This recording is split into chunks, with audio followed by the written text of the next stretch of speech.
Hola, buenas noches, amigos, hermanos, Dios les bendiga. Gracias por estar con nosotros nuevamente en esta entrega de nuestra mesa de mentoreo. Yo soy la pastora Corey Gómez. Soy el pastor Luis Gómez y gracias por estar con nosotros. Estamos pidiendo que usted, por favor, ponga sus comentarios, ponga sus preguntas y nos indique de una u otra forma que usted está ahí presente y que queremos ser más interactivos en este programa. Así que te estamos invitando para un programa maravilloso hoy. Así es, y estamos estudiando en este nuevo capítulo de la palabra profética del año 5781, cómo activamos la unción de Elías. La palabra que el Señor nos entregó para este año, el año hebreo 5781, 2020-2021, es una palabra que tiene que ver con la declaración del Padre, mi hijo eres tú. Hemos estudiado, Luis, varias cosas que son interesantes con respecto al tema de la paternidad. También hemos hablado acerca de los hijos. Hemos ido por una variedad de temas y específicamente el capítulo anterior tenía que ver cómo nosotros erradicamos las maldiciones ancestrales. Amén. Estuvimos trabajando todo eso. Pero el Señor nos ha llevado a este nuevo capítulo que está siendo por demás interesante, particularmente para nosotros. Y tiene que ver cómo se activa la unción del profeta Elías, que es la unción de hacer volver el corazón de los padres a los hijos y de los hijos a los padres. Porque a veces pensamos que el hecho de que el Señor nos unja, o sea, nos llame y nos comisiona para un trabajo en específico, creemos que simplemente va a salir natural. Hay procesos en la vida del creyente que está siendo llamado por Dios a un trabajo que a través de esos procesos lo que el Señor quiere entregarle se activa, porque Dios está interesado no es solamente en hacer una obra, sino que nosotros podamos manifestar a Cristo de tal manera que lo que hagamos, lo hagamos en el Señor. Sí, es clave entender que en los tres personajes que podríamos mencionar específicos, Elías, Eliseo y Juan, de una u otra forma tienen que manifestar esta unción de volver el corazón de los padres a los hijos y de los hijos a los padres, para que Dios no hiere la tierra con maldición. Es clave para hacer ver esto en los tres. Eliseo sucede lo mismo y en cierto sentido podríamos ver lo mismo con Juan el Bautista. Así es. Iniciamos. ¿Cómo es que después de haber estudiado, hicimos un contexto histórico del tiempo de Elías, hablamos un poco acerca de, vamos a decir, cómo inicia, qué significaba toda la indumentaria de Elías y todo eso? Pero en la última vez que estuvimos, que en nuestra última clase, tenía que ver cómo en sí mismo inicia el proceso. Quiero que retomemos a partir de allí. Y decíamos que íbamos a estudiar en esta primera parte, porque dividimos el proceso de Elías, y en la primera parte del proceso íbamos a revisar tres milagros que estuvimos viendo, la sequía, luego la multiplicación de la harina y el aceite, y cómo el niño o el hijo de la viuda fue resucitado. Estuvimos viendo Primera de Reyes 17 y viendo cómo el Señor le trae una palabra específica a Elías en un momento donde su vida peligraba. Claro. Él le entrega una palabra al rey Acab y le dice, a causa de todo el pecado que has traído, ¿verdad? Por permitir que el pueblo entrara en fornicación y adulterio espiritual a través de una adoración idolátrica, Dios le dice a Elías que haga una declaración sumamente fuerte: no va a llover por estos 3 años, excepto por mi palabra. Entonces el Señor le da una instrucción a Elías, ya esto lo estuvimos viendo, pero quiero retomarlo simplemente para que podamos entrar al punto que nos corresponde. Allí dice, le dijo, apártate, escóndete en el arroyo de Kerit, y le dio la instrucción, vas a beber del agua y yo te voy a enviar cuervos para que te alimenten. Estuvimos viendo la instrucción de Dios al profeta. La parte apártate tenía que ver con, era un tiempo de emprender, pero también era un tiempo de morir. Y hablábamos en ese momento lo difícil que es para nosotros cuando hemos sido llamados al ministerio y que el Señor nos está usando poderosamente, y de repente viene el Señor y dice, ok, en medio de todo lo lo que Dios está haciendo a través de nuestras vidas, dice, es tiempo de esconderse. Es tiempo de esconderse y es tiempo de apartarse. Y aquí veíamos que la palabra apartarse tenía dos implicaciones: salir de la estructura presente, y esto no es solamente de la organización o el organigrama en el que estás, pero también de la estructura mental, y morir al paradigma de pensamiento que es lo que establece tu forma de vivir. Sí, recuérdense que esto tiene mucho que ver con lo que el Juan el Bautista y Jesucristo predican: arrepiéntete para que puedas entrar al reino de los cielos o al reino de Dios. Arrepentimiento, el cambio de forma de pensar. Así es. Luego veíamos que la palabra escóndete, porque esas fueron dentro de las instrucciones, es para poder empezar hoy con lo que vamos a ver. Tenía que ver con refugio. Y la enseñanza específica, recordemos que estamos hablando de cuál es el proceso que empieza a utilizar Dios en la vida de Elías para llevarlo a lo que Dios quería hacer a través de Elías. No podemos perder esto de vista. Lo que Dios tenía, el llamado ministerial de Dios para Elías, era hacer volver el corazón de los padres a los hijos y de los hijos a los padres. Esta es la unción profética que empieza a moverse desde ese momento y que luego podemos verla manifestada de una manera dramática, si podría usar esa palabra, en la vida de Juan. La palabra esconderse, que tiene que ver entonces aquí con refugio, está hablando de esa parte en el proceso en Dios, que es cuando decidimos que Dios se convierte en nuestra provisión. Y este es uno de los momentos en ese proceso que es un momento bien difícil. Pasar de yo soy el responsable de mí mismo a Señor, estoy completamente en tus manos. Sí, hay una enseñanza allí clara, que es cuando Jesús le dice: lo que tú haces en lo secreto, Dios te va a recompensar en lo público. Aquí Dios le está diciendo: cuando te metes allí, voy a hacer un trabajo contigo en esa cámara secreta, en ese refugio donde estás. Voy a trabajar contigo a tal punto que te voy a preparar para lo grande que viene para ti. Así es. Y ahí hablábamos un poquito de Jehová Jireh y decíamos, en ese lugar de seguridad y provisión, y cuando hablábamos de Abraham, decíamos que Jireh no es el nombre de Dios, es un lugar, es un monte, es un lugar en Dios, porque dice que aquel lugar se llamó desde ese momento Jireh, y tiene que ver cuando nosotros logramos, Dios le dice: tú vas a ir a este lugar, o sea, te vas a apartar y te vas a esconder, y en ese lugar donde te vas a esconder, Jireh, yo voy a proveer para ti.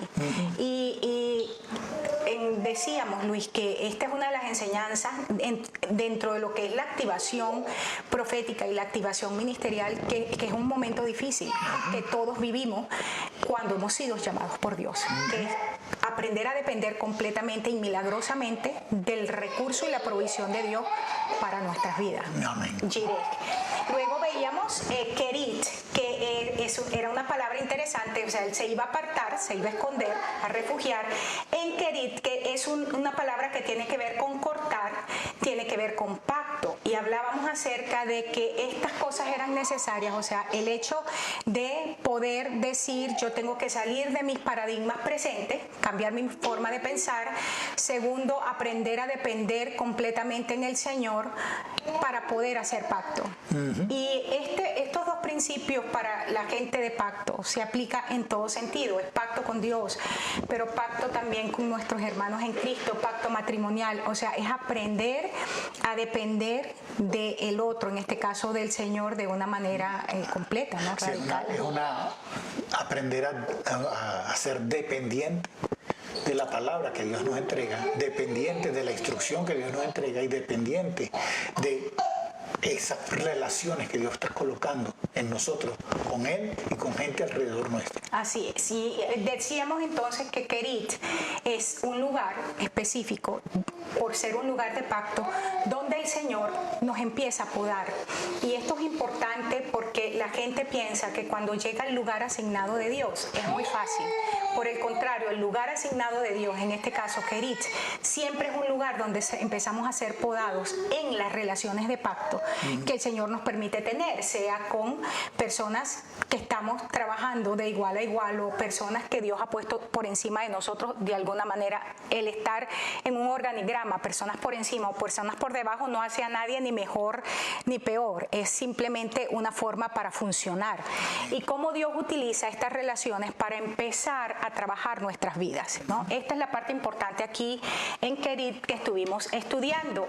Usted simplemente, para ir a toda esta parte, puede ir a nuestro estudio previo que ya está allí en YouTube. Ahora vamos a entrar a lo que nos corresponde para este momento, ¿no? El hecho que la obediencia al Señor siempre va a producir bendición. Y quiero decir en este punto que cualquiera de ustedes que tenga alguna pregunta o tenga algún comentario puede hacerlo abiertamente, o si prefiere también puede hacerlo por el privado, y con mucho gusto estaremos respondiendo a sus inquietudes. Si no en este programa, pues ya será en el próximo. Sí, o si es necesario, lo responderemos escribiendo. Así es. Entonces, la obediencia siempre produce bendición. Estamos aquí en este punto. Ahora, es interesante el hecho de que Dios le da la instrucción y el pozo de Kerit de repente se seca, ¿no? Dios empieza a alimentar al profeta en Kerit, le da el agua. Ahora, me llama la atención, Luis, que Dios lo manda a Kerit y el Jordán estaba cerca. Lo manda a un arroyo cuando lo pudo haber mandado a tomar aguas de Jordán, ¿no? Que eran bastante. Y era lógico pensar que el arroyo en algún momento se iba a secar porque no iba a llover, ¿no? O sea, yo me imagino que Elías entendía que el proceso a lo cual iba, a pesar de que estaba siendo fácil en un sentido, iba a llegar a su fin, ¿no? Sí, y hay ciertas cosas claves aquí porque Dios está probando ciertos paradigmas en la persona, como fue primero recibir de esa agua, porque como tú lo dices, más probable era, más conveniente era irse al Jordán. Exacto. Está siempre allí, pero se va a Kerit. Segundo, alimentado por cuervos, que es un animal que en general no todo el mundo, o sea, ni siquiera se lo come. Exacto, es un animal inmundo. Un animal inmundo, y él tiene que romper con su forma de ver las cosas, con su paradigma religioso, y empezar a alimentarse de esa forma, pero es por mandato y por orden de Dios, lo cual le hace a ese lugar primero empezar a desechar paradigmas religiosos que vienen en su vida. Es importante que entendamos, y ahí está escrito, no sé si Jessy colocó esto allí, es como el hecho de que el énfasis de Dios en nuestras vidas, en el caso de Elías fue y sigue siendo para nosotros en este tiempo, el hecho de que podamos accesar lo que es el espíritu de la ley antes que la letra. Y de hecho el apóstol lo dice, la letra mata, pero el espíritu vivifica. Y el Dios que le entrega la ley a Moisés es el mismo que le está diciendo, vas a comer por un alimento que estos animales que son inmundos van a traer, ¿no? Esto es clave. Ahora bien, seguimos aquí, dice, ya decíamos, el arroyo se seca porque no había llovido. Entonces Dios le entrega al profeta una instrucción: vete a Sarepta de Sidón, te vas a quedar allí, le di orden a una viuda que te sustente. Estamos hablando de cómo la obediencia produce bendición. Volvemos a lo mismo. Me gustaría que aplicáramos un momento la perspectiva de cómo yo percibo un lugar. De repente, Elías estaba claro, se va a secar el arroyo de Sarepta, el arroyo de Kerit. ¿Qué voy a hacer después? Los cuervos son inmundos, como yo enseñaba en estos días con respecto a Elí. Samuel fue mentoreado por una generación que eran hijos de Belial, y sin embargo, él no se corrompió. No se corrompió. El Señor dando una lección. Yo veo algo aquí parecido. El Señor lleva al profeta a un lugar donde el agua se iba a acabar y donde la comida venía por un medio que era bastante, estaba vamos a decirlo en los términos presentes, en tela de juicio. Y ahora le dice, te vas a ir a Sarepta y allí una viuda te va a sustentar. Yo no sé qué pensó Elías, pero pensaba yo, decía, bueno, el Señor me está sacando de aquí, ya como que pasé la lección de la provisión que se seca y de un lugar como no tan agradable. Y quizá yo pensaría, ¿será que ahora me va a llevar finalmente a la casa de una viuda rica? ¿No? Que tiene provisión porque había hambre en la tierra, porque no había llovido. Y entonces encontramos que Dios le da, no sé, pienso que de repente Elías pudo haber pensado así, ¿no? Se queda sin agua, se queda sin comida, y Dios le da, entonces, vete a este lugar y le va a revelar algo diferente allí en ese lugar. Quiero que vean este principio y quiero por favor que tú lo puedas anotar. Cuando es un cambio de tiempo, quiero que pienses, estamos en este momento en un cambio de tiempo completo, reseteo mundial. Hay un cambio de jornada, es decir, el Señor está cambiando los caminos. Estamos en un momento donde la Iglesia de Cristo está en una revisión completa de no solo las estructuras, pero también de las técnicas que hemos utilizado, ¿verdad? Todas las cosas. Las tecnologías que hemos utilizado hasta ahora están empezando ya a fallar. Están empezando a fallar en la parte científica, están fallando muchas tecnologías en este tiempo. Cambio de tiempo más el cambio de jornada. ¿Qué es lo que el Señor quiere hacer en nuestras vidas? Anótalo. Es un tiempo de crecimiento espiritual porque Dios nos quiere llevar a madurez. Si nosotros tenemos la perspectiva clara hacia dónde vamos, el autor en Hebreos lo dice de esta manera: ten puestos los ojos en Jesús, siempre el autor y el consumador de la fe, y dice, este es el ejemplo. ¿Por qué es el ejemplo? Porque Jesús pudo mirar más allá de la cruz. Él pudo visualizar el propósito del Padre que estaba más allá de la cruz. Sí, era lo que decía el mismo Hebreo cuando dice que Moisés se sostuvo viendo al invisible. Como mirando al invisible. Mirando al invisible, entonces es la misma posición. Así es, entonces este es un tiempo de crecimiento espiritual. Estamos hablando de cómo activamos la unción Elías, estamos en la primera parte. Hay una nueva forma de provisión divina. Cambia el agua del arroyo y la comida por los cuervos. Ahora viene una provisión, viene una manera distinta a través de una viuda, de un lugar donde increíblemente era la ciudad natal de Jezabel, la mujer que Elías estaba llamado a confrontar. A confrontar y acabar con su sistema de creencia y religión.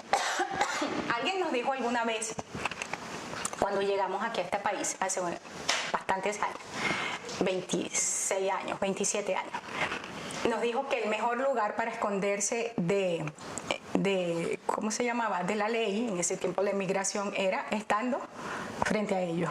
¿No era? Por algo interesante. Dios lo manda a un lugar, al lugar natal de Jezabel. ¿Qué quiere enseñarnos Dios? Quiero que tomes en cuenta estos detalles que estamos mencionando. Tenemos que ser obedientes. Le dice, vete a Sarepta de Sidón y mora allí. La palabra Sarepta significa lugar de refinamiento, porque viene de una palabra que tiene que ver con fundir, hasta ser algo, la palabra que conocemos en español, cristalino. O sea, llega el proceso de refinamiento. En Sarepta significa entrar bajo fuego, bajo altas presiones, para poder purificar un metal. Sí, el crisol justamente se utiliza, o lo que se habla de eso, Sarepta, es como tiene un nombre más sencillo, sería crisol, que es simplemente el instrumento que se utiliza para colocar los metales preciosos, fundirlo para que todas las impurezas vayan saliendo y hacerlo cada vez más puro. Y Sidón significa estar atrapado, como en una cacería. O sea, quiero que entendamos aquí algo. Él está en un lugar donde la provisión estaba en tela de juicio. se seca el lugar y él dice, finalmente Dios me va a llevar a otro sitio, probablemente voy a un sitio mejor, y en este caso Dios le está diciendo, vas a ir a un lugar de refinamiento y va a llegar el momento donde te vas a sentir atrapado, que estás sitiado.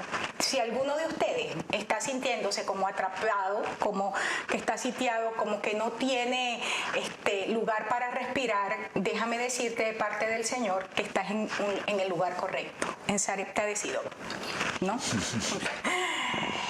Sarepta, solo lo vemos, estaba en el territorio enemigo, era la ciudad natal de Jezabel, y esto es lo importante, Dios sabe dónde tiene que llevarnos para darnos el entrenamiento correcto.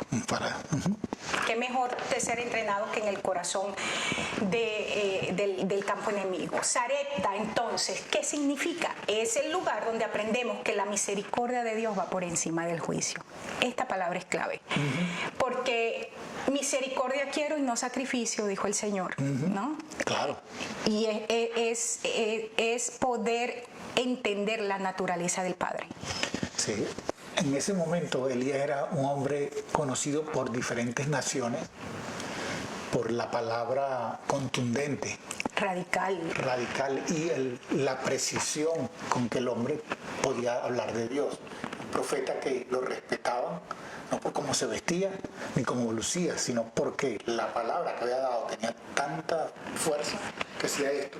Y en ese lugar él podía verse enorgullecido, diciendo, no hay ningún profeta como yo. Y ahí Dios empieza a traerle humildad. Traerle primero misericordia. Va a ir a un lugar donde la misericordia tiene que ir por encima del juicio. Porque ahí va a conocer gente que necesita experimentar la misericordia, como la viuda de Sarepta. Así es. No sé por qué tengo picazón en la garganta. Pero también es el lugar donde él tiene que aprender humildad y tiene que decir, yo aquí tengo que pasar desapercibido dentro de un lugar donde si es reconocido, lo matan. Interesante lo que es humildad y servicio. Dos cosas importantes. Me van a perdonar, pero tengo como... ¿Me permite por favor allí agua? Estamos en vivo. Aquí no estamos editando programa. He dado orden a la mujer que te sustente. Ahora fíjate esto. Llegar a Sarepta, un lugar donde vas a ser colocado en el fuego. En el crisol, sí. Un lugar donde te vas a sentir atrapado. Y de paso, la palabra viuda significa en el original lugar desolado. ¿Y cuántas veces nosotros pensamos que cuando Dios nos llama y nos dice te voy a llevar a tal lugar, lo primero que nosotros creemos es que toda la provisión divina y todo, ya las puertas se nos van a abrir, la gente va a aplaudir cuando lleguemos y todo va a estar bien? Y aquí nos encontramos que era un lugar de alta temperatura para que las... ¿cómo se dice? Para que las impurezas salieran, un lugar donde había que aprender misericordia, un lugar donde había que aprender a servir y un lugar desolado. Donde la soledad es distinta.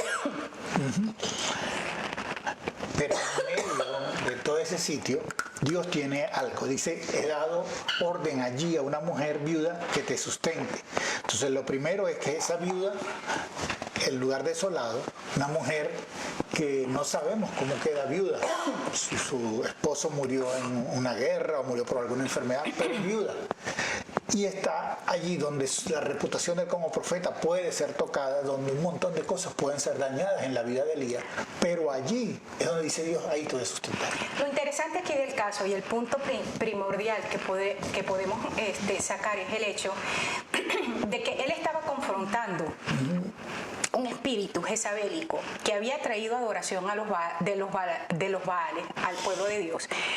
Venía de la tierra de los sidonios, venía de esta tierra, y en la mente de Elías, que es lo mismo que nosotros pensamos, es que todos ellos merecían la muerte.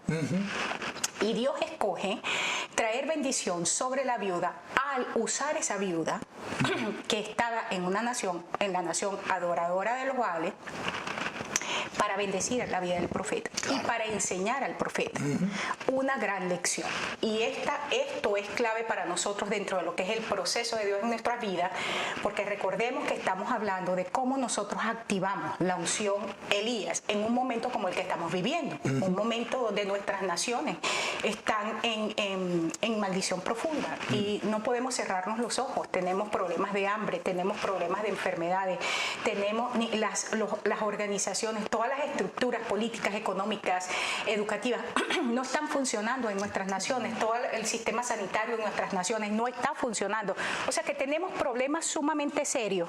Necesitamos que nuestras naciones sean bendecidas por Dios, y el punto clave para que sean bendecidas es que el corazón de los padres tiene que volverse a los hijos, y el corazón de esos hijos, que ahora en el Nuevo Testamento se les llama rebelde, a los padres no se les dice rebelde, es a los hijos. Esos rebeldes tienen que volverse a la prudencia, a lo justo, que iguala a los padres.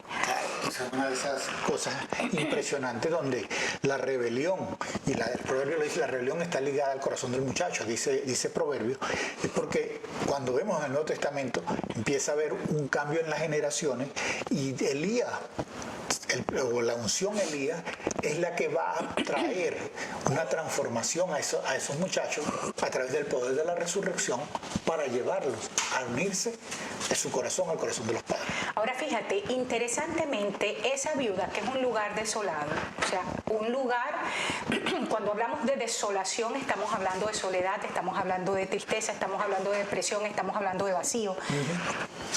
Y dice, en ese lugar hay sustento. Es contrario, ¿no? Pero la palabra sustentar, que significa mantener, también significa gobernar. Y la pregunta que vendría aquí es, ¿qué te gobierna? Por eso Jesús, en la primera tentación, le dice al diablo, no solo de pan vive el hombre. No solamente el pan sustenta al hombre. No podemos ser gobernados por nuestros apetitos, sino que cada palabra que sale de la boca de Dios se hace gobierno en mi vida. Establece la directriz de hacia dónde voy, qué voy a hacer. ¿Qué voy a hacer? Y aún de dónde vengo. Exacto. Ahora, ¿qué estaba haciendo Dios? Y yo quiero que nos empecemos a identificar con el profeta, ¿no? Porque yo me imagino que la gente, no me imagino, yo estoy segura que la mayoría de las personas que nos están mirando, así como nosotros, estamos en esa necesidad urgente de activar esta unción, porque es un tiempo donde necesitamos que la unción del Señor pueda traer la bendición a nuestras vidas. Fíjense, Dios empieza a tratar con nuestros temores. Y Dios entonces le pide a este hombre que vaya a Sarepta. Vamos allí a Primera de Reyes 17, 13 al 16. Cuando nos vayas a decir algo, Jessy, puedes decir, hay una pregunta, ¿ok? Le dice, no tengas temor, ve como has dicho, porque él llega a ese lugar, se encuentra la viuda y le dice que le dé de comer. Entonces ella le dice, lo que tengo es para que comer yo y mi hijo y nos vamos a morir. Él le dice, no tengas temor. Primera cosa, ve y haz como has dicho, pero hazme a mí primero. Después harás para ti y para tu hijo. Y esta es la palabra que Dios te entrega. Él le dice primero lo que debe hacer.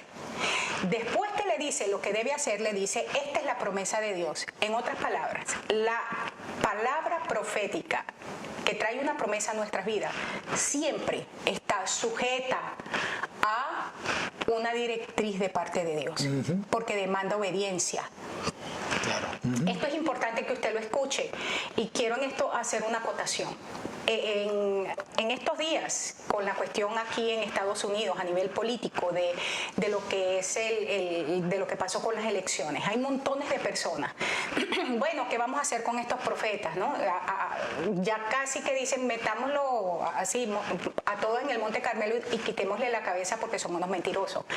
Y a alguien yo le respondía, que se me puso bravo, cuando dije, toda palabra profética que no tenga que ver con Cristo, o sea, con Cristo como el Mesías y como el que viene por segunda vez, toda la demás aún la que está escrita en la Biblia, está sujeta a un sí condicional. Si nosotros caminamos obedientemente la prescripción. Y es porque esto es importante, porque los profetas pudieron haber dicho, este hombre va a ser reelegido, pero estaba la iglesia caminando a la altura de un gobernante de excelencia. Vemos que no, porque el pueblo escogió, igual que cuando Jesús, danos a Barrabás, ¿no? Entonces, quiero dejarlo hasta ahí y quiero que lo piense. Entonces, aquí hay una prescripción que entrega Elías primero. Él pudo, para manipular a la viuda, entregarle primero la promesa. Dios dice que no te va a faltar. Basado en eso, hazme la harina. No, le dijo, hazme a mí primero la arepa o la tortilla, lo que sea, como la querramos llamar de nuestros países. Y si tú lo haces, entonces la provisión no va a faltar mientras dure la hambruna. Y dice en el verso 15 que ella hizo como le dijo Elías. ¿No? Esa parte es importante. ¿Qué estaba pasando aquí? La palabra estaba siendo entregada, no va a escasear. Hebreo 11 dice, la fe, quiero que veamos esta traducción, la fe hace realidad nuestras esperanzas y se convierte en la base necesaria para adquirir las cosas que anhelamos. Es toda la evidencia necesaria para probar lo que aún no se ha visto. Esa frase final es interesantísima, ¿no? Es la prueba para decir que lo que aún no es realidad es verdad.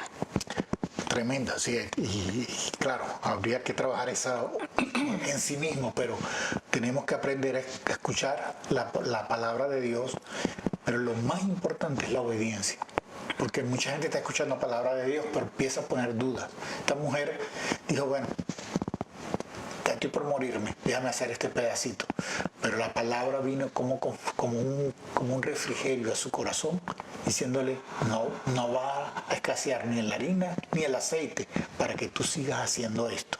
Y yo quiero dar una palabra de motivación en este tiempo, porque muchos de nosotros en tiempos como este estamos viendo escasez en muchas áreas, pero Dios está diciendo, obedéceme y vas a ver cómo la provisión, porque yo soy la provisión, va a llegar a tu vida. Volvemos a decir, Jireh es un lugar en Dios y aprender a vivir allí. Dios mismo se provee a sí mismo lo que necesita y eso es Jireh. Ahora bien, ¿qué podemos sacar de aquí? Primero, nosotros dependemos de una verdad que sale del corazón de Dios y esa verdad viene para cumplirse en nuestra vida. O sea, Elías le entregó una palabra a la viuda en medio de una circunstancia que era real. Hay una situación real en el mundo. Tenemos una situación de pandemia. La gente está asustada. Y entonces el miedo lo lleva ¿a qué? A esconderse, a guardar. Y él está diciendo, haz primero esto y haz esto para que no escasee. Estamos en un tiempo como el tiempo de Sarepta, como el tiempo de Elías, diciendo, no va a llover, las vacunas que están poniendo, de repente no van a surtir efecto. O sea, ¿en dónde estás poniendo tú tu esperanza? Claro. La palabra que sale del corazón de Dios es la verdad. Y esa verdad definitivamente viene a cumplir su propósito. El profeta Jeremías dice que la palabra que sale de la boca de Dios no vuelve a él vacía. Isaías, sino que salió para cumplir un propósito y no vuelve hasta que no lo cumple.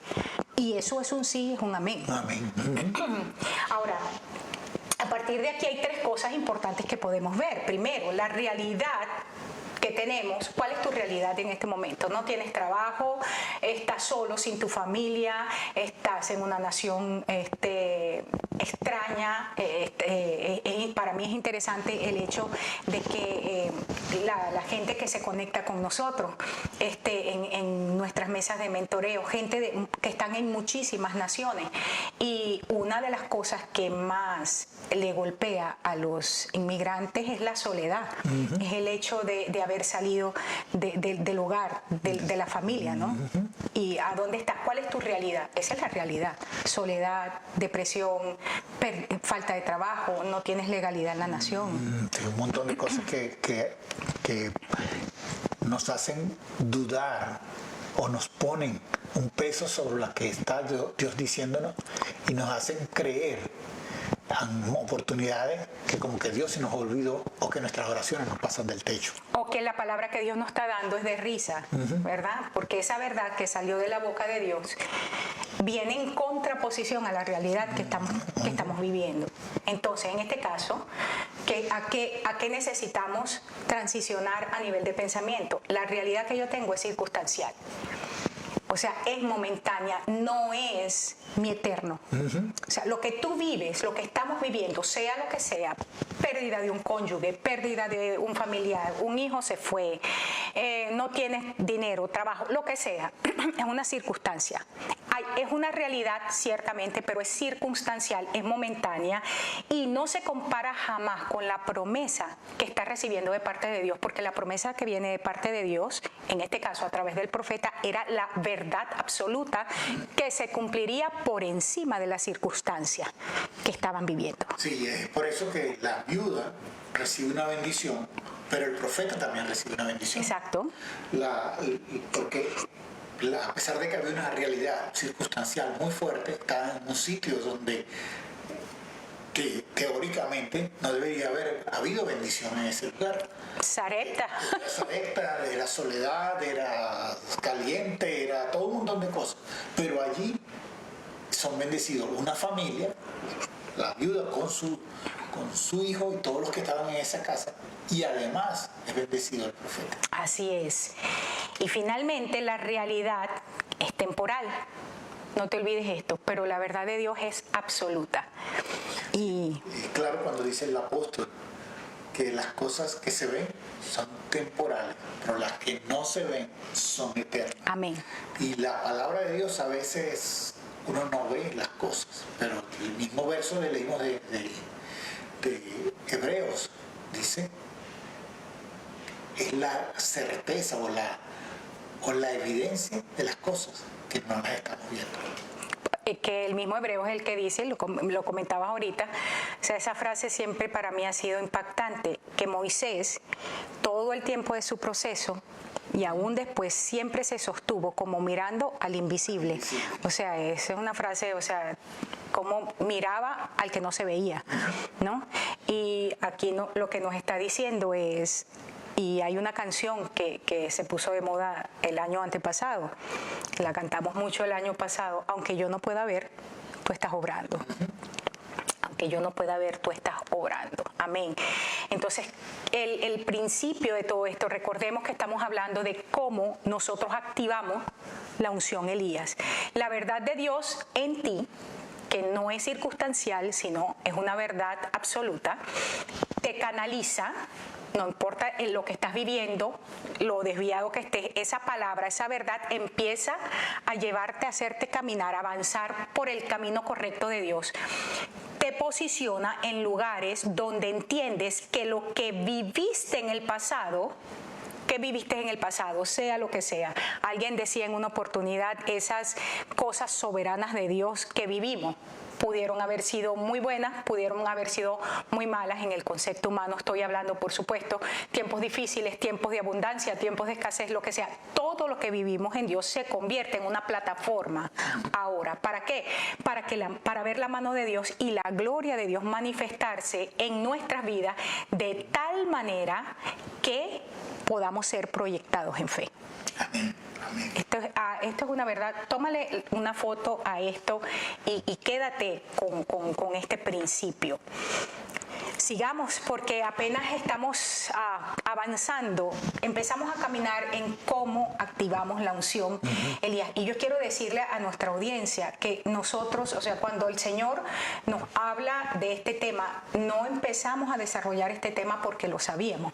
Por el contrario, empezamos a estudiar el tema con hambre profunda de Dios, sí, con muchísima necesidad de, Señor, yo necesito que me muestres cómo es que esto se activa en un momento donde nosotros estamos experimentando también relaciones muertas.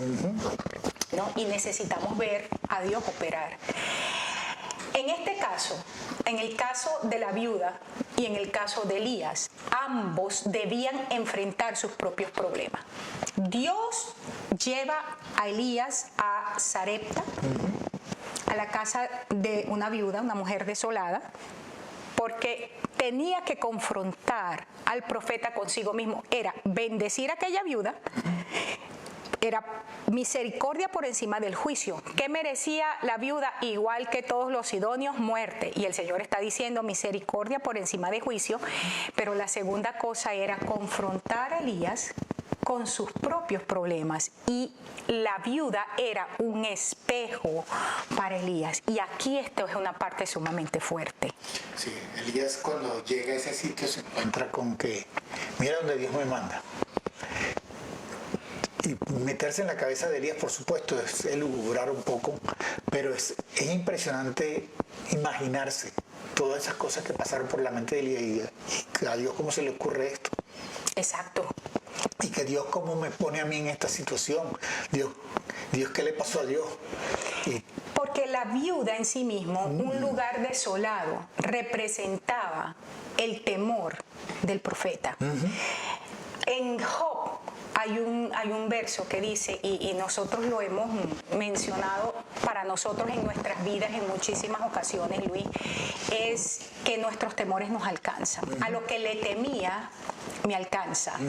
Y siempre que ocurre esto, Dios permite esta situación porque el Señor no quiere que nos estemos escondiendo o huyendo del temor, de las cosas que me producen temor, sino que el Señor quiere que nosotros enfrentemos los temores. Este es el caso aquí. Ahora, la pregunta, y la hacíamos anteriormente, que te gobierna, ¿no? ¿Cuáles son los temores que tenemos? Tenemos temor a la muerte, tenemos temor a quedarnos solos, tenemos temor a no tener trabajo. Al COVID, a la falta de dinero, la falta de recursos de cualquier tipo, falta de relaciones. ¿Qué te gobierna? ¿Qué temor está tomando lugar? ¿Y qué en estos momentos, qué debemos nosotros establecer para que nos gobierne? Y es por eso que tú pones la frase clave en esta presentación: no solo de pan vive el hombre, sino de toda palabra que sale de la boca de Dios. Lo que sostuvo a Elías en esto fue seguir la instrucción: vete a Sarepta y ahí yo he ordenado una viuda que te alimente. Lo que sostuvo a la viuda fue escuchar a Elías, que le dijo: hazme una torta pequeña a mí y después tú. Y después tú.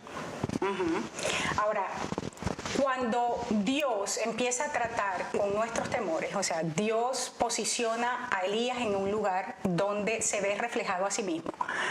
Pero también es el momento para trabajar nuestra iniquidad. O sea, a causa de que le tenemos temor a algo. Y en una oportunidad, hay muchas cosas que Dios ha tratado en mi vida y hay muchas cosas que Dios está tratando en mi vida y hay muchas cosas que tendrá que seguir tratando, ¿verdad? Porque no es hasta que no llegamos a su presencia, el proceso de Dios no acaba. Pero hace muchísimos años, Luis, tú lo sabes, yo tenía un problema muy serio con respecto a ir a los hospitales. Y era que cuando yo entraba a un hospital a mí me daba, se me bajaba como la tensión, yo no sé qué era lo que me daba.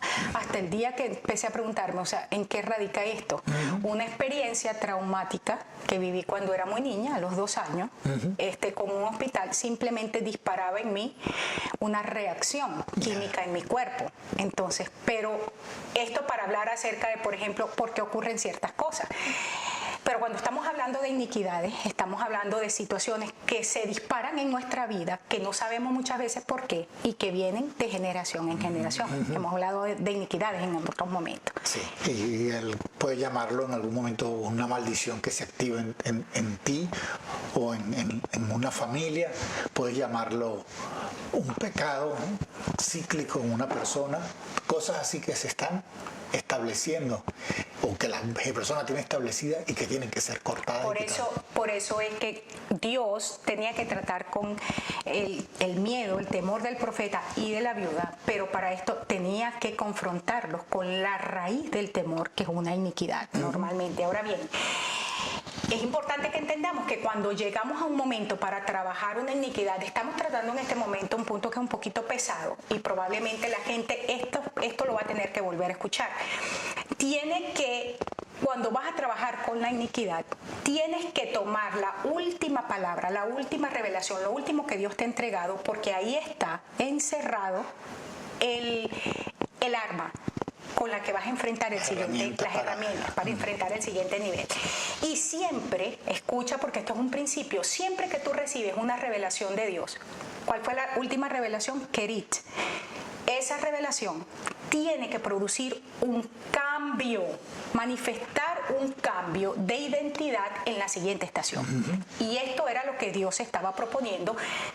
Le entrega una revelación al profeta en Kerit y lo lleva a Sarepta, porque ahora él iba a manifestar un cambio en su identidad como profeta, como persona, ¿verdad? Que iba a funcionar y que lo iba a acercar al propósito de Dios. Okay. Y que iba a crecer, y tenía que estar creciendo, pero no podía quedarse en el mismo lugar donde había estado. Así es. Santiago 1, 2 al 4 dice: hermanos, cuando parezca que no están enfrentando nada más que dificultades, véanlo como una oportunidad invaluable para experimentar el mayor gozo que puedan. Sabes que cuando tu fe es probada, se despierta poder dentro de ti para soportar todas las cosas. Y luego, a medida que tu resistencia se hace más fuerte, esta libera perfección en cada parte de tu ser hasta que no falta nada de nada. Quiero que veas esta traducción que es espectacular, es la traducción de la Pasión que últimamente estamos utilizando muchísimo. Hay varias cosas aquí que se desprenden y que me gustaría ver. Tiene que ver con la fe que está siendo probada y el Señor dice: cuando tu fe esté siendo probada, no te olvides que la fe probada va a producir en ti algo, resistencia. La resistencia va a traer como consecuencia estas dos cosas, madurez. Esto es importantísimo, Luis, que lo tengamos en cuenta, pero ¿cómo inicia todo? En un proceso de prueba. Y el Señor dice: quita los ojos de la prueba y ponlo en el final, en que todo esto va a crear en ti resistencia, y la resistencia te va a llevar a madurez. Sí, es lo mismo que dice por allá en Romanos el apóstol Pablo, cuando habla de carácter probado y que deberíamos nosotros manejarnos para llevarnos a la madurez. Ahora, dice que después de estas cosas aconteció que el niño se enferma. Ya en este punto el profeta había sido tratado por Dios fuertemente. El cambio se estaba produciendo en la vida de Elías. Ya estamos cerca de terminar. Y se suma un nuevo proceso. Se enferma el hijo, se muere, y la mujer, verso 18, le dice a Elías: ¿qué tengo yo contigo, varón de Dios? O sea, tú viniste a mí para recordarme mis iniquidades y hacer morir a mi hijo. O sea, wow. Esto es sumamente fuerte, Luis, ¿no? Esto es sumamente fuerte. ¿Cómo trata Dios con la iniquidad? Y esto es algo doloroso, pero importante. Quiero que por favor Jessy me coloque, quite acá, pasamos a esta parte aquí. Dios trata la iniquidad primero matando el fruto. Quita la proyección y nos quedamos nosotros. Todavía. Dios trata con la iniquidad matando primeramente el fruto. Veamos el proceso. Enfermó. Aquí es la palabra: se debilitó. El hijo es el fruto. El fruto. De la viuda. La esperanza, todo lo que implicaba para la vida de esa mujer. El futuro. Aunque ella había dicho, ¿cuál fue la declaración de ella? Mi hijo y yo nos vamos a morir.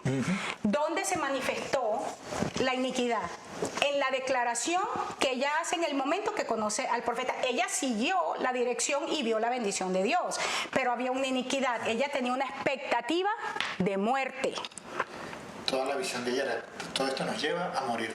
Si se murió mi marido, ahora nos vamos a morir nosotros. ¿En qué estamos? O sea, ¿cuál es el temor? Y aquí es donde es importante que pensemos. ¿Cómo entiendes la iniquidad que está en operación? ¿Cuáles son las declaraciones que tienes frente a las circunstancias que vives? Ahí se determina la iniquidad. O sea, porque a veces decimos, ¿dónde está? Pero ¿cuál es la iniquidad? Escucha lo que estás diciendo en el momento de desesperación. Eso normalmente manifiesta la iniquidad. Y esa iniquidad lo que hace es que empieza a debilitarnos. La iniquidad es algo que va como corroyendo los huesos, carcome los huesos. El vocablo se usa como debilitarse y hay varias traducciones de aquí mismo: estar exhaustos pero de nada les aprovecha, se han cansado inútilmente, dice esta otra traducción, esforzarse sin provecho alguno, tuvieron la heredad mas no aprovecharon para nada. O sea, esta palabra jalaj tiene que ver con cuando nosotros trabajamos y trabajamos pero no vemos resultado. ¿Qué es lo que dice el Señor a través del profeta? Se me fue cuando dicen trabajan y trabajan ajeo, trabajan y echan las cosas en saco roto, ¿no? Comen pero no se sacian, se arropan pero no se calientan. Es exactamente, el Señor está hablando porque había una iniquidad. Ellos habían regresado de Babilonia, estaban en la nación de Jerusalén, estaban en Jerusalén nuevamente, habían sido traídos nuevamente, pero su iniquidad que traían, a causa de la cual Jerusalén fue tomada y fue destruida, seguía persistiendo y entonces no veían fruto. Y es lo mismo que aquí está diciendo, mucha gente, el niño enfermó, el niño empezó a quedar, la iniquidad empezó a operar en él, lo está debilitando, se ha esforzado por mantenerse pero no ha podido y es lo que lo lleva a morirse. A morirse. El hijo entonces representa el fruto de nuestra fuerza que se muere delante de nosotros y no podemos hacer nada. O sea, se acabó la relación, se acabó el ministerio, se nos acabó la provisión, se nos acabó la esperanza. ¿Qué te está diciendo el Señor? Hay algo que se está muriendo porque hay una iniquidad en operación y hay que revisarlo, ¿no? Representa que lo que se nos está muriendo es el fruto de nuestras propias fuerzas y no tenemos recurso alguno para hacer algo. Y quiero que veas esta traducción nuevamente, la traducción de la Pasión de Proverbios 26:2, que la conocemos en Reina Valera, cuando dice que la maldición no viene sin causa, pero me gusta aquí. Dice, la maldición inmerecida no podrá hacerte daño, lo hace al opuesto. Es decir, cuando no hay iniquidades en operación, cuando no tenemos puertas abiertas, podrán maldecir, hacer brujería, lo que quieran. Pero no podrá hacernos daño. Va a revolotear como un pájaro, pero no encuentra un lugar donde aterrizar. Wow. Esta traducción es interesante, ¿no? Bastante fuerte. Y por eso que ella le dice, ¿qué es lo que tengo yo contigo, varón de Dios? Esa frase en el original significa, ¿qué es lo que tú y yo tenemos en común? La viuda se dio cuenta que tanto ella estaba siendo tratada, pero que Elías también. Y le dice, un momentico, ¿qué es lo que tenemos tú y yo en común? Que a mí se me está muriendo el hijo y a ti, ¿qué es lo que se te está muriendo? ¿Qué es lo que está pasando en ti?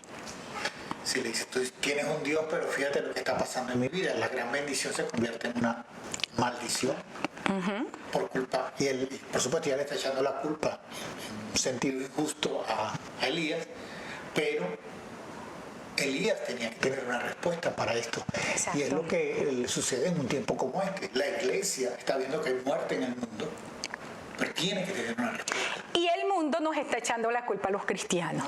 Por eso es que nos quieren erradicar, por eso es que nos están sacando de los medios de comunicación, por eso es que quieren cerrar la iglesia, por eso es que nos están poniendo un tapadero de boca para que nosotros no declaremos.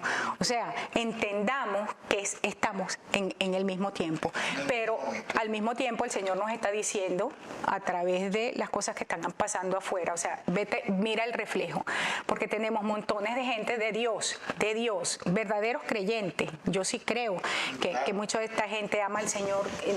Yo no pongo en duda que amen al Señor, pero tienen serios problemas con los temores, a la carencia, a la muerte, le tienen miedo a la enfermedad. O sea, no me respires encima, no me toques porque me va a dar. ¿Qué es lo que tenemos en común? Ahora, Elías se veía reflejado, lo habíamos dicho, en la viuda, pero ahora Dios quería que se viera como él lo veía. Ya Elías estaba entendiendo el proceso, entendía que había que manifestar un cambio de conducta, un cambio en la manera de pensar. Ya Elías lo entendía.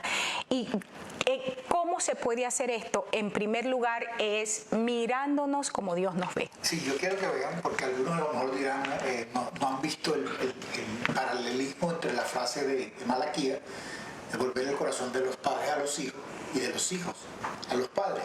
Cuando aquí es la viuda, se le muere el hijo, es el que perdió el corazón del hijo. Exacto. Él perdió el corazón del hijo. Y aquí empezamos a ver cómo esta unción empieza a operar. Elías se convierte ahora en el que puede volver. O sea, la unción de Elías es la que puede volver el corazón de ese hijo que se murió, ese hijo que podríamos llamarlo rebelde, porque no sabemos qué es lo que pasó, que era la iniquidad. ¿Qué iniquidad operó en él? Pero está muerto. Se fue, desapareció. Pero ahora viene el proceso de cómo Elías hace para entregarle este hijo, este corazón de este hijo, a este padre. A esa madre. Y entendamos algo, el proceso Kerit estaba produciendo un buen fruto en la vida de Elías, y aún el tiempo en la casa de esta viuda, que no sabemos cuánto tiempo fue, pero ahora Elías estaba viendo, wow, aquí como que hay algo, como que hay un propósito por el cual Dios me ha permitido salir, ¿verdad? De allá, de donde yo podía dar una palabra al rey, y me manda a un sitio solo, y después ahora con una vieja decrépita, ¿no? Sí, y entender que Elías estaba escondido allí porque no tenía lo que llamamos nosotros bajo perfil, pero además de esto estaba sin una palabra. Se estaba siendo cuidadoso de las palabras que entregaba para no meterse en problemas. Así es. Y cuando estamos hablando entonces aquí de lo anterior, de que Dios quería que Elías se viera como él lo veía, y aquí es donde se empieza a producir el cambio. Veámoslo desde la perspectiva de Jacob. ¿Cuál es tu nombre? Yo soy un usurpador, yo soy un ladrón, yo soy un engañador, yo no soy una persona de pacto. Entonces el ángel le dice, desde hoy en adelante no quiero que te llames más usurpador, no quiero que te llames más ladrón. Malandro, ladrón. Quiero ahora que te llames uno que tiene un nivel de príncipe y que gobierna como Dios. ¿No? Cambia tu manera de verte a ti mismo, y esta parte es bien difícil. Mira, cuando uno de los ataques, y esto lo vamos a ver en la próxima clase, porque ya estamos por terminar, pero una de las cosas, Luis, que yo estoy convencida que es lo que hace Jezabel en la vida de los profetas, y lo vamos a comprobar en la próxima clase, es que Jezabel está interesado en matar al profeta, pero no matarlo por matarlo. Primero, quiere desacreditarlo, es destruir la veracidad del profeta, porque al destruir la veracidad del profeta, su sistema de adoración queda establecido. La rabia de Jezabel era que lo que hizo Elías era comprobar que los profetas de los Baales eran unos mentirosos, claro, y que todo el sistema de adoración jezabélico era una farsa. Entonces eso trajo odio en el corazón de Jezabel hacia el profeta, y estoy convencida de que este espíritu sigue operando de la misma manera. O sea, no es que el profeta le muestre, aquí tienes todo tu problema, sino que cada vez que el profeta dice, esta es la verdad, entonces el espíritu de Jezabel viene para desacreditar esa palabra. Exactamente eso, sí. Claro, porque al desacreditar al profeta, lo que tú dices no sirve. Entonces hay que poner en duda quién eres, aún si eres de Dios, ¿no? Y eso es lo que estamos viendo aquí. Si Elías no se veía a sí mismo como Dios lo veía, entonces el contraste no se iba a establecer. ¿Y cuál era el contraste? Mientras Jezabel traía muerte al pueblo de Dios, Elías ahora iba a traer vida al lugar de nacimiento de Jezabel. Seguimos con el tema cómo erradicamos las maldiciones ancestrales. Sí, y wow, aquí hay un principio tan tremendo donde nosotros podemos experimentar cómo este espíritu se hace necesario el día de hoy. El espíritu de Elías. El espíritu de Elías, donde la unción de Elías, si tiene problema con la frase espíritu, es necesario cuando en tantos hogares los hijos se están desapareciendo, los hijos se están yendo y los hijos no tienen nada que ver con esto, están abandonando a los padres y cuando esto sucede, lo que la Biblia establece es que la maldición viene. Siempre. Siempre. Pero encontramos que también hay muchos padres abandonando a sus hijos. O sea, hay una cuestión donde realmente la unción tiene que entrar en operación. Ya es la hora de terminar y quisiera que termináramos con este principio. Empezar a vernos como Dios nos ve para poder operar en lo que Dios quiere. ¿Cuál era el contraste? Mientras que Jezabel mataba a los siervos de Dios y destruía lo que había de palabra y lo que había de verdad en el pueblo y los llevaba a la mentira, Elías era llevado a su nación natal para llevar conocimiento de Dios y producir vida, ¿no? A un lugar de desolación, a un lugar de destrucción, a un lugar que merecía, era el castigo. Entonces la misericordia de Dios manifestada a través de aquel hombre para hacer volver una señal profética, el corazón de aquel hijo muerto por la iniquidad en este caso, a su madre, ¿no? Y terminó diciendo esto, y te doy un momento a ti, cuando necesariamente me viene la imagen de lo que hizo el Señor con Josué el sumo sacerdote. La acusación. Este está en pecado. Y viene el Señor y dice: yo a este lo salvé como un tizón de aquella mortandad que había. Dice, pero le cambio sus vestiduras. Y en eso cambia su forma de pensar. Si Josué el sumo sacerdote en aquel cambio de vestiduras no cambiaba su manera de pensar, la acusación iba a tener lugar en su vida siempre. Sí, simplemente para hacer referencia, nosotros estamos en un momento donde muchos estamos sufriendo acusaciones, muchos estamos sufriendo palabras, están chismoseando, están creando murmuraciones, están haciendo aún difamación de cada uno de nosotros. Abierta. Y muchos siervos de Dios. Mira el caso ahorita de Graham. Y cuando vemos esto, mucha gente piensa que, wow, se acabó todo. Dios está más interesado en que tú dejes de ver lo que la gente dice. Empecemos a ver lo que Él está diciendo de nosotros. Y lo que Dios ha dicho de nosotros está por encima de todo esto. Así que es un momento clave y bien importante que tú y yo obedezcamos lo que Dios está diciendo. Caminemos en lo que Dios está diciendo y entremos al horno, a ese crisol, entremos a ese lugar desolado y seamos transformados con esta palabra para saber quiénes somos en Dios y cómo Dios nos ve. Amén. Bueno, queremos darte las gracias por haber estado con nosotros en este día. Te esperamos en nuestra próxima entrega. Sabemos que es un tiempo importante, es un tiempo especial. Puedes acceder a estos temas a través de en YouTube. Allí ya pronto lo puedes ver en YouTube, también por el mismo Facebook lo puedes seguir accesando. Si tienes alguna pregunta o tienes algún comentario que dar, por favor escríbelo, mándalo también al privado, nos encantaría responderte, ¿ok? Y si, por supuesto, también lo hemos estado diciendo, si cualquiera de ustedes quiere ofrendar, puede hacerlo a través de Cele al 713-408-3068. Estamos agradecidos al Señor por todo lo que nos entrega. El día de hoy, pues, ya pronto el programa del día de hoy va a estar allí disponible. Jessie les va a colocar el link de nuestro canal en YouTube para que puedas también acceder a todos los programas previos, y estamos entonces para bendecirte. Bueno, Dios te bendiga, Dios te guarde, te esperamos en nuestra próxima entrega. Amén. Dios te bendiga.